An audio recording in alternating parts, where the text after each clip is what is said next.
လုပ်သားမောင်ရဲ့လုပ်ငန်းခွင်လုပ်သားများဘေးကင်းကျန်းမာရေးအစီအစဉ်တင်ဆက်မှုအားပြီးတော့ပြန်လဲကြိုဆိုပါတယ်ဒီနေ့အားလုံးကိုမျှဝေပေးမယ့်အကြောင်းအရာကတော့ဆောက်လုပ်ရေးလုပ်ငန်းခွင်ရဲ့မြေတူးဖော်ခြင်းနဲ့မြောင်းတူးလုပ်ငန်းတွေမှာလုပ်သမားတွေတတိထားရမယ်မတိမဖြစ်ဘေးအန္တရာယ်ကင်းရှင်းရေးဆိုင်ရာစီမင်းစည်းကမ်းတွေလိုက်နာရမယ်အပိုင်းတွေကိုမျှဝေတင်ဆက်သွားပါမယ်အားလုံးအတူတူကြည့်ရအောင်ပါဆောက်လုပ်ရေးလုပ်ငန်းခွင်ရဲ့အနေအထားနဲ့လုပ်ငန်းသဘောတရားကိုကြည့်လိုက်ရင်မြေတူးဖော်တဲ့လုပ်ငန်းတွေမြေချင်းတူးရတဲ့လုပ်ငန်းတွေအများကြီးပါဝင်တာကိုတွေ့ရပါတယ်အဲ့တော့သတိထားရမယ့်အချက်ကဘာလဲဆိုတော့မြေကြီးရဲ့အလေးချိန်ဖြစ်ပါတယ်မြေကြီး1ကုဖမီတာဟာအလေးချိန်တန်လောက်ရှိပါတယ်ဆိုတော့မြေပြိုကျတဲ့ပြဿနာဖြစ်ပြီးဆိုရင်ကျွန်တော်တို့လုပ်သားတွေရဲ့အသက်အန္တရာယ်ဟာချက်ချင်းထိခိုက်နိုင်ပါတယ်လူအသက်ကိုချက်ချင်းဆုံးရှုံးစေနိုင်တဲ့အန္တရာယ်ဖြစ်ပါတယ်ဒါကြောင့်မလို့ဒီမြေပြိုကျတဲ့အန္တရာယ်ကိုအထူးသတိထားပြီးတော့လုပ်ငန်းခွင်မှာအလုပ်လုပ်တဲ့အလုပ်သမားတွေအနေနဲ့ရှောင်ကျဉ်ဖို့လိုပါတယ်အဲ့တော့ဒီဆောက်လုပ်ရေးလုပ်ငန်းခွင်ရဲ့သဘောတဘာဝအရာအုံမြင့်ချတဲ့အပိုင်းတွေရေပိုက်လိုင်းတူဖော်တဲ့အပိုင်းတွေမြေကျိုးမြုပ်ရတဲ့အပိုင်းတွေအတွက်မြေကျူးလုပ်ငန်းဟာအဖြစ်မနေပါဝင်တဲ့အပိုင်းဖြစ်ပါတယ်အန္တရာယ်အများဆုံးအလုပ်လည်းဖြစ်ပါတယ်ဆောက်လုပ်ရေးလုပ်ငန်းခွင်မှာဒီမြေကျူးဖော်ခြင်းဟာအန္တရာယ်အရှိဆုံးအလုပ်တွေထဲမှာအပါဝင်ဖြစ်ပါတယ်ဒီတော့အသက်ကစီကံအရာစရင်းကြကြတူးဖော်မှုဆောင်ရွက်ဖို့လိုတယ်ဒါအပြင်သတ်မှတ်ထားတဲ့ဘေးကင်းရေးစီနဲ့စီကံတွေကိုအတိအကျလိုက်နာဖို့လည်းလိုအပ်ပါတယ်ဒါမှသာကျွန်တော်တို့အလုပ်သမားတွေရဲ့အသက်အန္တရာယ်ကိုကာကွယ်နိုင်မှာဖြစ်ပါတယ်ဒီတော့ဆောက်လုပ်ရေးလုပ်ငန်းခွင်ရဲ့ဒီမြေတူးဖော်ခြင်းနဲ့မြေချင်းတူးဖော်တဲ့ဒါနဲ့ပတ်သက်တဲ့လုပ်ငန်းတွေမှာဘယ်လိုမျိုးအန္တရာယ်တွေအဓိကအန္တရာယ်တွေတွေ့နိုင်တယ်လဲအဲ့တော့ပထမဆုံးတွေ့နိုင်တဲ့အန္တရာယ်ကတော့မြေပြိုကျတဲ့အန္တရာယ်ဖြစ်ပါတယ်အထူးသဖြင့်မြေသားမခိုင်တာမျိုးတွေမိုးရွာပြီးမြေပြော့တာမျိုးတွေကြောင့်ရုတ်တရက်မြေချင်းနှခမ်းသားတွေဟာပြိုကျပြီးတော့အလုပ်လုပ်နေတဲ့အလုပ်သမားပေါ်မှာ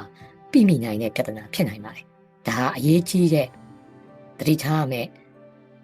အန္တရာယ်တစ်ခုဖြစ်ပါတယ်နောက်တစ်ခုကတော့မကြာခဏတွေ့နိုင်တဲ့အန္တရာယ်တစ်ခုကတော့ကျင်းထဲကိုမတော်တဆပြုတ်ကျတဲ့အန္တရာယ်ဖြစ်ပါတယ် falling hazard ဖြစ်ပါတယ်အဲ့တော့ကျင်းနှခမ်းမှာအကာအရံမရှိဘူးဆိုရင်အလုပ်လုပ်တဲ့ဝန်ထမ်းတွေအလုပ်သမားတွေဟာမတော်တဆပြုတ်ကျနိုင်တဲ့အန္တရာယ်ရှိပါတယ်နော်ဒါကြောင့်မလို့ဒီမြေပြိုကျခြင်းနဲ့ကျင်းထဲကိုပြုတ်ကျတဲ့အန္တရာယ်တွေကလည်းဒါသတိထားရမယ့်အန္တရာယ်အမျိုးအစားတွေဖြစ်ပါတယ်နောက်ထပ်ကြုံတွေ့နိုင်တဲ့အဓိကအန္တရာယ်တွေကတော့မြေအောက်ပိုက်လိုင်းတွေကိုထိခိုက်မိခြင်းအန္တရာယ်ဖြစ်ပါတယ်ဒီပြင်မြေအောက်မှာရေပိုက်မြေကျိုးတောင်ဝေးပိုက်ဒါတွေကမြေအောက်မှာရှိနိုင်ပါတယ်ဒီတော့မြေတူးဖော်တဲ့လုပ်ငန်းလုပ်တဲ့အချိန်မှာမတော်တဆတူးမိတဲ့အခါမျိုးမှာအန္တရာယ်ဖြစ်နိုင်ပါတယ်နော်အန္တရာယ်ဖြစ်နိုင်ပါတယ်ဒါလိုက်တဲ့အန္တရာယ်ပေါက်ကွဲတဲ့အန္တရာယ်ဒါတွေဖြစ်နိုင်ပါတယ်နောက်အန္တရာယ်တစ်ခုကတော့ဆက်ရမ်းတဲ့အန္တရာယ်ဖြစ်ပါတယ်ဒီတော့မြေချင်းနဲ့ဒီမြေသားတူးဖော်တဲ့အောက်ခြေမြေသားတူးဖော်တဲ့လုပ်ငန်းတွေမှာဆရန်နီယာအန်ရီတွေကလည်းရှိနိုင်ပါတယ်ဆောက်လုပ်ရေးလုပ်ငန်းဝင်ဖြစ်တဲ့အတွက်တူးဖော်တဲ့ဆရန်နီယာတွေဘက်ခိုးတွေမြေတူးဆက်တွေနဲ့တိုက်မိရိုက်မိတာမျိုးခိုက်မိကြိတ်မိတာမျိုးတွေဖြစ်နိုင်ပါတယ်နောက်တွေ့နိုင်တဲ့အန်ရီတစ်ခုကတော့တွေ့ရများတဲ့အန်ရီတစ်ခုကတော့အောက်ဆီဂျင်ပြတ်လက်ခြင်းဖြစ်ပါတယ်အဲ့တော့ဒီကျင်းကညက်လာလေလေအသက်ရှူရတဲ့လေမလုံလောက်တဲ့အပိုင်းမျိုးတွေ့နိုင်နေလေဖြစ်ပါတယ်နောက်ကျင်းရဲ့အောက်ခြေကိုရောက်သွားတဲ့အခါမှာအစိတ်တောက်ဖြစ်စေတဲ့အစိမ့်ငွေတွေတက်ငွေတွေစုပုံနေရမျိုးလည်းဖြစ်တတ်ပါတယ်ဒါကြောင့်မလို့ဒီအန်ရယ်တွေကအထူးသတိထားရမယ့်အန်ရယ်တွေဖြစ်ပါတယ်เนาะဆိုတော့ဆောက်လုပ်ရေးလုပ်ငန်းခွင်မှာမြေချင်းနဲ့မြေသားတူဖော်မှုလုပ်ငန်းတွေကိုလုပ်တဲ့အလုပ်သမားတွေမြေချင်းတွေကိုဆင်းပြီးအလုပ်လုပ်ကြတဲ့အလုပ်သမားတွေဟာဒီအချက်တွေကိုသတိထားဖို့လိုပါတယ်နောက်တစ်ခုကတော့မဖြစ်မနေဝတ်ဆင်ရမယ့်အကာအကွယ်ပြုဝတ်စားဆင်မှုတစားပလာတွေဖြစ်ပါတယ်ဒါကိုကျွန်တော်တို့ PPE လို့ပြောပါတယ်အဲ့တော့ကျင်းတဲ့ကိုမဆင်းမီမှာသတ်မှတ်ထားတဲ့ PPE ကိုပြည့်စုံစွာဝတ်ဆင်ဖို့လိုပါတယ်ဒီတော့ဆောက်လုပ်ရေးလုပ်ငန်းတွေမှာများသောအားဖြင့်အသုံးများတဲ့ခန္ဓာကိုယ်အကာအကွယ်သုံးပစ္စည်းတွေကတော့ safety helmet ဘေးကင်းရေးအုတ်ထုပ်အဲ့တော့အခွန်မှာအမျိုးအစားဖြစ်တဲ့အပေါ်အရာတစ်ခုပြုတ်ကျလာတဲ့တန်ထိခိုက်နိုင်တဲ့တန်ကိုကာကွယ်ပေးပါတယ်နောက်တစ်ခုကတော့အလင်းပြန်အင်ကြီးရောင်ပြန်များဖြစ်ပါတယ်နော်အဲ့တော့ဒီကြည်လိုက်ရင်မြင်သာထင်ရှားစေရန်အတွက်ဝတ်ဆင်ရတဲ့အပိုင်းဖြစ်ပါတယ်နောက်တစ်ခုကတော့ဒီ safety board ဖြစ်ပါတယ်နော် safety shoe ဖြစ်ပါတယ်အဲ့တော့ဘေးကင်းရေးဖက်ဖြစ်ပါတယ်အဲ့တော့ထိခိုက်ဒဏ်ရာရမှုကိုကာကွယ်နိုင်ဖို့အတွက်ဒီ steel tube ပါဝင်တဲ့ steel tube boot လိုဟာမျိုးတွေက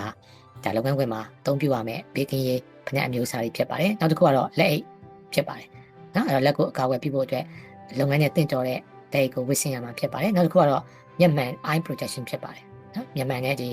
လိုအပ်ရင် mask ပေါ့လေနော်အသက်ရှူလမ်းကြောင်းအကာအကွယ်ပြုဒီ mask ကိုဝတ်ဆင်ဖို့လိုပါတယ်ဒါမှသာဖုံအမှုန်နဲ့ထိခိုက်နိုင်တဲ့ဒီလွင့်စင်လာတဲ့အစာနာတွေညလုံးနဲ့သက်ရှူလမ်းကြောင်းကိုတက်ရောက်မှုပါကာဝယ်နိုင်မှာဖြစ်ပါတယ်ဒါကတော့မဖြစ်မနေဝတ်စားဆင်ရမယ့် PPE ဆိုင်ရာအချက်တွေဖြစ်ပါတယ်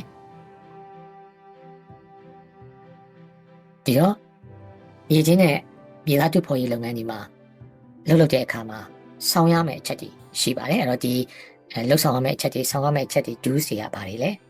ံပါတ်1ကတော့မြေချင်းနိုင်ရန်လှေကတဲ့ရှိဖို့ဖြစ်ပါတယ်ဒီတော့ဒီမြေချင်းတွေတူဖော်တဲ့ဒီအနေအထားတွေမှာအလုပ်လုပ်တဲ့အခါမှာမြေသားဒီမြေချင်းနိုင်ရန်ရှိုးရင်ကာထားဖို့လိုပါတယ်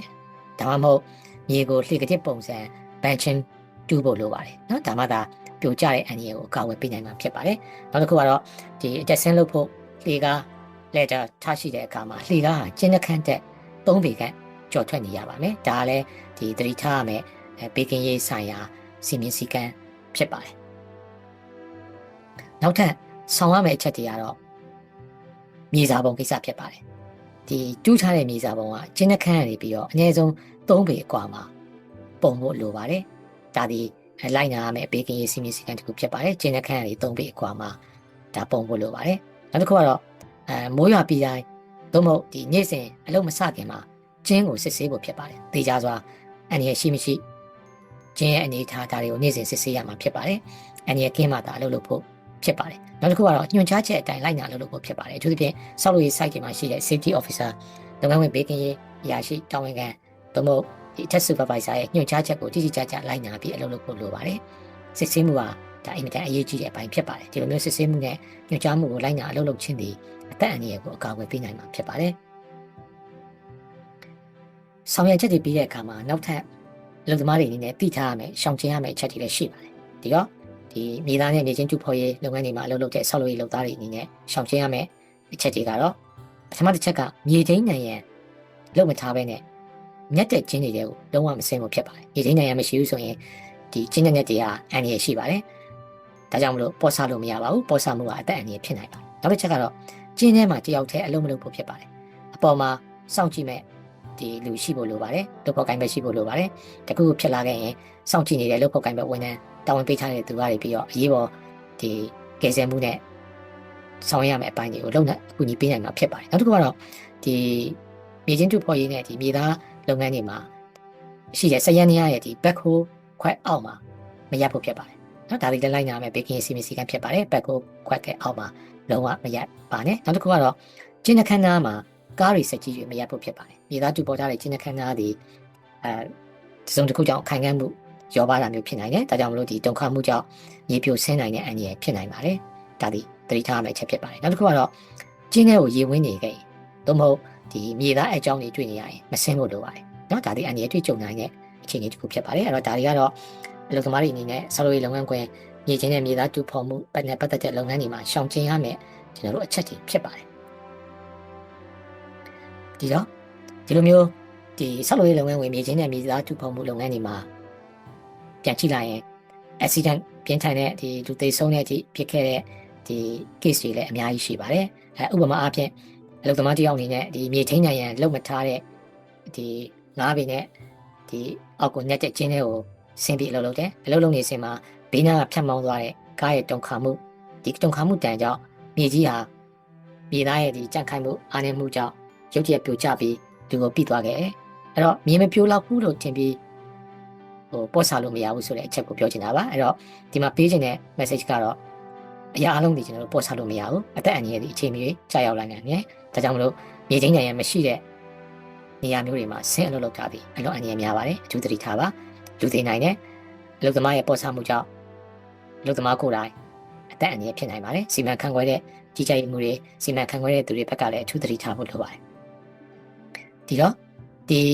ပိုင်းမှာပေးချင်တဲ့ message ကတော့စီကံလိုက်နာဖို့ဖြစ်ပါတယ်အခုပြောခဲ့တဲ့ဆောင်းရရှောင်းရဲ့အချက်တွေဘေးကင်းတဲ့ဆိုင်ရဲ့စီမင်းစည်းကမ်းတွေကိုအတိအကျလိုက်နာဖို့လိုတယ်စီကံလိုက်နာခြင်းဟာအသက်ကိုကယ်တင်နိုင်မှာဖြစ်ပါတယ်ဒီတော့အကာအကွယ်မရှိတဲ့မြေချင်းနယ်မရှိတဲ့ကျင်းတွေကိုဆင်းပြီးအလုပ်လုပ်ထားမျိုးကိုရှောင်ကျဉ်ပါဘေးကင်းကြောင်းသိကြမှာအလုပ်လုပ်ပါအမြဲတမ်းသတိရှိပါ ဇီကန်လိုက်နာဘေးကင်းကွာ work safe go home safe မိသားစုကတင့်ကိုအိမ်မှာဘေးကင်းစွာပြန်လာမယ့်အချိန်ကိုအမြဲတမ်းစောင့်မျှော်နေရဆိုတာကိုအမြဲတမ်းကောင်းထဲမှာအလုပ်သမားတွေအားလုံးထည့်ထားဖို့လိုပါတယ်စောင့်မျှော်ကြည့်ရှုခြင်းအတွက်အားလုံးကိုကျေးဇူးတင်ရှိပါတယ်